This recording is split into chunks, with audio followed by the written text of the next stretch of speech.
Self proclaimed visionary vision బాగా దెబ్బతినేసింది. Singapore ప్రభుత్వాన్ని అడ్డు పెట్టుకుని అవినీతి డీల్ చేసుకుందామనుకున్న బాబు పాచిక పారలేదు. గతంలో సింగపూర్ మంత్రి ఈశ్వరన్, చంద్రబాబుల ద్వయం చేసిన పనులకి క్లీన్ ఇమేజ్ ఉన్న సింగపూర్ ప్రతిష్ట కాస్త మంటగలిసింది. మరోసారి అదే చంద్రబాబుతో అక్రమ డీల్స్ కు ఛాన్సే లేదు అని సింగపూర్ ప్రభుత్వం చంద్రబాబు ముందే కుండబద్దలు కొట్టేసింది. అమరావతి నిర్మాణంలో సింగపూర్ను భాగస్వామిని చేస్తామని వెళ్లిన చంద్రబాబు అక్కడి పాలకులు చీకొట్టడంతో బిగుసుకుపోయారు. తన వైఫల్యం విశ్వవ్యాప్తంగా ప్రచారం అవుతూ ఉంటే తట్టుకోలేక వైఎస్ఆర్ కాంగ్రెస్ పై విషం చిమ్ముతున్నారు చంద్రబాబు నాయుడు. బాబు వైఖరి కారణంగా ఏపీ పరువు పోయింది అంటున్నారు మేధావులు. దీనిపైనే ఇవాల్టి స్పెషల్ ఎడిషన్. తన నేరాలను, అవినీతిని ప్రతిపక్షానికి ఆపాదించడం, తన వైఫల్యాలకు కారణం విపక్ష కుట్రేనని సాకులు వెతకడంతో చంద్రబాబును మించిన వాళ్లు మరొకరు ఉండరు. అమరావతి నిర్మాణంలో సింగపూర్ను భాగస్వామి చేస్తాను అని వెళ్లి వాళ్లు చీకొట్టడంతో చేతులు ఊపుకుంటూ వచ్చిన చంద్రబాబు నాయుడు ఇప్పుడు సింగపూర్ రాకపోవడానికి వైఎస్ఆర్ కాంగ్రెసే కారణమని కథలు చెబుతున్నారు. తనకు ఎలాగూ బ్రాండ్ ఇమేజ్ లేదు కాబట్టి సింగపూర్ పేరు చెప్పుకొని రియల్ ఎస్టేట్ దందా లాగించేద్దామనుకున్న చంద్రబాబుకు సింగపూర్ ప్రభుత్వం కోలుకోలేని షాక్ ఇవ్వడంతో మెదడుకు తిమ్మిరెక్కినట్లుందని విపక్ష నేతలు ఆరోపిస్తున్నారు. ప్రపంచంలో ఎన్నో ప్రతిష్టాత్మక నిర్మాణాలను భారతదేశానికి చెందిన ఇంజనీరింగ్ సంస్థలు, నిర్మాణ సంస్థలు విజయవంతంగా చేపడుతున్నాయి. తిరుగులేని ప్రతిభ భారత ఇంజనీర్లు, ఆర్కిటెక్టుల సొంతమని ప్రపంచ దేశాలు అదే పనిగా పొగుడుతూ వస్తున్నాయి కూడా. అయితే చంద్రబాబు నాయుడికి మాత్రం మన ఇంజనీర్లు పనికిరారు. అందుకే సింగపూర్, జపాన్, మలేషియా పాట పాడుతూ ఉంటారు. రాజధాని అమరావతికి ఈ దేశాల నుంచి డిజైన్ చేయించిన చంద్రబాబు 2014 నుండి 2019 వరకు గ్రాఫిక్స్ చూపిస్తూ కాలక్షేపం చేసేశారు. ఆ తరువాత ఆయన ప్రతిపక్షానికి పరిమితమైన సమయంలోనే గతంలో చంద్రబాబు నాయుడు సింగపూర్ మంత్రి ఈశ్వరన్తో కుదుర్చుకున్న డీల్లో పెద్ద ఎత్తున అవినీతి ఉందని గుర్తించిన సింగపూర్ ప్రభుత్వం తమ మంత్రి ఈశ్వరన్ పై దర్యాప్తు చేయించి జైల్లో పెట్టిన సంగతి తెలిసిందే. ఈశ్వరన్, చంద్రబాబుల జోడీ పుణ్యమా అని సింగపూర్కి ఉన్న క్లీన్ ఇమేజ్ దారుణంగా దెబ్బతిందని అక్కడి పాలకులు నొచ్చుకుంటున్నారు. సరిగ్గా ఈ తరుణంలోనే చంద్రబాబు నాయుడు మరోసారి ఏపీ ముఖ్యమంత్రి అయ్యారు. గతంలో తీసుకున్న భూములు సరిపోవని మరో 43,000 ఎకరాల భూసేకరణకు నడుం బిగించారు. అమరావతి ప్రాంతంలో కొన్ని భూములు అమ్మి ఆదాయం సంపాదించాలని అనుకున్నారు. అది వర్కౌట్ కాలేదు. దీంతో సింగపూర్ బ్రాండ్ ఇమేజ్ను వాడుకుంటే రియల్ ఎస్టేట్ దందా సాఫీగా సాగుతుందని ప్లాన్ చేశారు. ఈ క్రమంలోనే మళ్లీ సింగపూర్తో కొత్త డీల్ కుదుర్చుకుంటామని చెప్పి మంత్రి మార్బలంతో సింగపూర్ వెళ్లారు చంద్రబాబు నాయుడు. సింగపూర్ నుండి చంద్రబాబు తిరుగు ప్రయాణం కాకముందే సింగపూర్ మంత్రి టాన్ సీలెంగ్ చంద్రబాబు నాయుడి పరువు తీసి పారేశారు. అమరావతి సీడ్ క్యాపిటల్ నిర్మాణంలో తాము భాగస్వాములం కాలేమని టాన్ సీలెంగ్ కుండ బద్దలు కొట్టేశారు. గతంలో సింగపూర్ కంపెనీల కన్సార్షియం ద్వారా సీడ్ క్యాపిటల్ అభివృద్ధి, నిర్మాణానికి ఒప్పందం చేసుకున్నా తరువాత ఆ కన్సార్షియం రద్దయిందని తెలిపారు. సింగపూర్ కన్సార్షియం ఇక ఉండదని, అమరావతి నిర్మాణంలో భాగస్వాములు కాలేమని స్పష్టం చేశారు. గతంలో ఉన్న సింగపూర్ కంపెనీల కన్సార్షియంను పునరుద్ధరించేది లేదని తెగేసి చెప్పారు. సింగపూర్ మంత్రి టాన్ సీలెంగ్ ప్రకటన సీఎం చంద్రబాబుకి ఊహించని షాక్ ఇచ్చింది. సింగపూర్ వెళ్లే ముందు కేబినెట్లో సీఎం చంద్రబాబు చాలా ఆర్భాటంగా అమరావతి నిర్మాణంలో సింగపూర్ కంపెనీలను భాగస్వాములను చేస్తామని ప్రకటించారు. దెబ్బతిన్న సంబంధాలను పునరుద్ధరించడానికి వెళుతున్నామని మంత్రివర్గంలోనే చెప్పారు.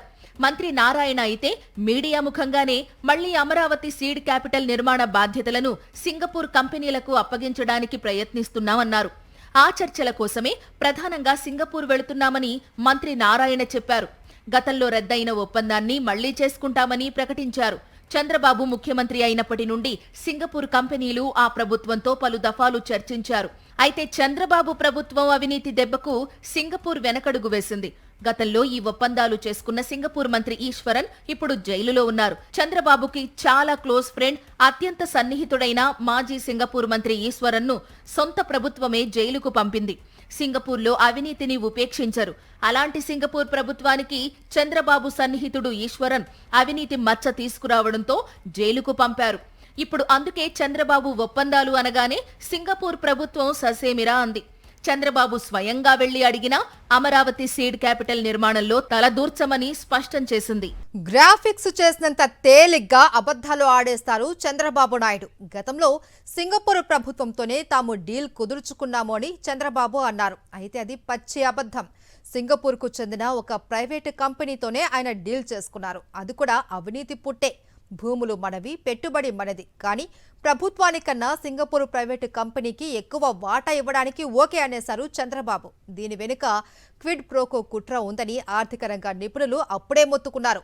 న్యాయస్థానం కూడా బాబు అనుసరించిన స్విస్ ఛాలెంజింగ్ విధానాన్ని తప్పుబట్టింది. అయినా మొండిగా ముందుకు పోయిన చంద్రబాబు ఇప్పుడు మరోసారి భంగపాటుకు గురికాక తప్పలేదు. రాజధాని అమరావతిలో కృష్ణానది ఒడ్డున అతిపెద్ద వాణిజ్య కేంద్రంగా 1691 ఎకరాల్లో స్టార్టప్ ఏరియాను అభివృద్ధి చేయాలని చంద్రబాబు ప్రభుత్వం గతంలో నిర్ణయించింది. ఆ పేరిట ప్రభుత్వ నిధులతో మౌలిక సదుపాయాలు కల్పించి వాణిజ్య కేంద్రంగా అభివృద్ధి చేసిన ప్రాంతాన్ని నచ్చిన వారికి పందారం చేసుకోవాలన్న ప్లాన్ చేశారు. అందుకోసం సింగపూర్కు చెందిన అసెండాస్ కంపెనీతో ఒప్పందం పేరిట పక్కాగా పన్నాగాన్ని అమలు చేశారు. మొదట సింగపూర్ ప్రభుత్వంతో ఒప్పందమని నమ్మించి చివరికి తనకు సన్నిహితుడైన అప్పటి సింగపూర్ ప్రభుత్వ మంత్రి ఈశ్వరన్ ద్వారా ఓ ప్రైవేట్ కంపెనీ అసెండాస్ ను తెరపైకి తెచ్చారు. స్విస్ ఛాలెంజ్ విధానంలో ప్రాజెక్టులు ఖరారు చేసే విధానం పారదర్శకంగా లేదని సుప్రీంకోర్టు గతంలోనే స్పష్టం చేసింది. అయినా సరే స్టార్టప్ ఏరియా ప్రాజెక్టును తన స్విస్ ఛాలెంజ్ విధానాన్నే చంద్రబాబు అనుసరించారు. గ్లోబల్ టెండర్లు లేకుండానే ఏకపక్షంగా ప్రాజెక్టును సింగపూర్ కన్సార్షియంకు అప్పగించారు. ఆ 1691 ఎకరాల్లో 371 ఎకరాల్లో రాష్ట్ర ప్రభుత్వం 5,500 కోట్లతో మౌలిక సదుపాయాలను కల్పిస్తుంది. ఇక సింగపూర్ కన్సార్షియం అసెండాస్ కు ప్రభుత్వం 250 ఎకరాలను ఉచితంగా ఇస్తుంది. మిగిలిన 1,070 ఎకరాలను ప్లాట్లుగా విభజించి వేలం ద్వారా విక్రయిస్తారు. ఎకరా కనీస ధర 4 కోట్లుగా నిర్ణయించారు. అంటే 1,070 ఎకరాల విలువ 4,280 కోట్లుగా లెక్క తేల్చారు. నిధులు సమకూర్చే రాష్ట్ర ప్రభుత్వానికి అందులో 42% వాటా, కేవలం పర్యవేక్షించే సింగపూర్ కంపెనీకి 58% వాటా దక్కేలా ఒప్పందం చేసుకున్నారు. స్టార్టప్ ఏరియా 20 ఏళ్ల పాటు సింగపూర్ కన్సార్షియం ఆధీనంలో ఉంటుందని పేర్కొన్నారు. ఈ ప్రాజెక్టును పర్యవేక్షణకు నియమించిన మేనేజ్మెంట్ కమిటీలో అప్పట్లో చంద్రబాబు కుటుంబ సభ్యులు, సన్నిహితులే ఉండేటట్టుగా జాగ్రత్త పడ్డారు. దీనిపై ఏమైనా న్యాయ వివాదాలు ఉంటే లండన్లోని న్యాయస్థానాన్ని ఆశ్రయించాలని పేర్కొనడం గమనార్హం. స్టార్టప్ ఏరియాలో ఎకరా కనీస ధర 4 కోట్లుగా తేల్చారు. ప్రభుత్వ నిధులతో స్టార్టప్ ఏరియాను అభివృద్ధి చేసిన తరువాత అంతర్జాతీయ సంస్థలకు ఎకరా 25 కోట్ల చొప్పున విక్రయించవచ్చని అంచనా వేశారు. ఎందుకంటే మేనేజ్మెంట్ కమిటీ అంతా అప్పట్లో చంద్రబాబు అనుయాయుల పెత్తనంలోనే ఉంది. 20 ఏళ్లలో ఎకరా విలువ 50 కోట్లకు చేరుతుందని కూడా అప్పట్లో సీఎం హోదాలో చంద్రబాబే వ్యాఖ్యానించారు. ఆ ప్రకారం చూస్తే సింగపూర్ కన్సార్షియం గుప్పెట్లో 1,320 ఎకరాలు ఉంటాయి. ఆ 1,320 ఎకరాలను 50 కోట్ల చొప్పున విక్రయిస్తే 1,000 కోట్లు ఆర్జించే అవకాశం ఉంది. ఈ స్విస్ ఛాలెంజ్ విధానం ద్వారా సింగపూర్ కన్సార్షియం ఎంపికను అప్పట్లో చంద్రబాబు వద్ద సీఎస్ గా పనిచేసిన ఐవైఆర్ కృష్ణారావు తీవ్రంగా తప్పుబట్టారు.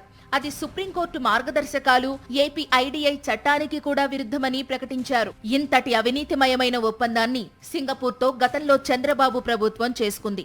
దాన్ని గత ప్రభుత్వం గుర్తించి రద్దు చేస్తే సింగపూర్ని బెదిరించారంటూ చంద్రబాబు ప్రభుత్వం తప్పుడు ప్రచారం చేసింది. తప్పుడు ప్రచారం చేసిన సీఎం చంద్రబాబు మంత్రులకు ఇప్పుడు సింగపూర్ మంత్రి టాన్సీలింగ్ చేసిన ప్రకటనతో గొంతులో పచ్చి వెలక్కాయ పడ్డట్టయింది. చంద్రబాబు ప్రభుత్వంతో తాము అమరావతి అభివృద్ధి కన్సార్షియంను పునరుద్ధరించబోమని చెప్పేసింది. దీంతో సింగపూర్ టూర్ కి ముందు చంద్రబాబు, మంత్రి నారాయణ, ఎల్లో మీడియా ఇచ్చిన బిల్డప్ అంతా తుస్సుమంది. ఈ షాక్ లోనే చంద్రబాబు నాయుడికి తల కొట్టేసినట్లయింది. తాను చెప్పుకున్న గొప్పలన్నీ గాలికి కొట్టుకుపోవడంతో తీవ్ర అసహనంలో ఉన్నారు.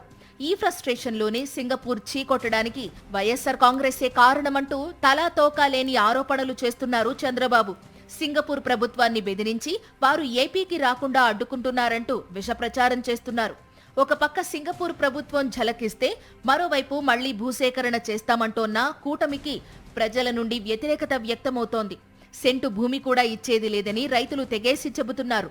మొదట్లో తీసుకున్న భూములకే తమకు న్యాయం చేయలేదని, ఇప్పుడు మళ్లీ ఏ మొహం పెట్టుకుని వస్తున్నారని గ్రామాలకు గ్రామాలు తిరగబడుతున్నాయి. దీంతో చంద్రబాబుకు ఏం చెయ్యాలో పాలుపోవడం లేదు.